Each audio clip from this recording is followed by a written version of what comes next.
I want to let you know it's still a little hard to believe that anybody outside of Toronto, Canada listens to my music, so I want to thank you for one of the greatest experiences of my entire life, too.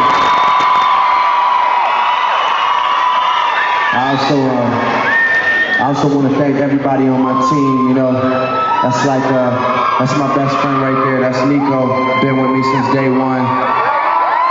My manager, Tez, is here tonight. I want to thank him for believing in me, because without him, me and Lil Wayne wouldn't be here for y'all, so make some motherfucking noise for him. Thanks to everybody else around me. Well, I would love to do this again with you sometime if you're interested.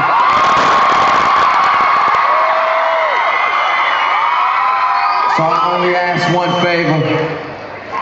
Just get home safe and thank me later!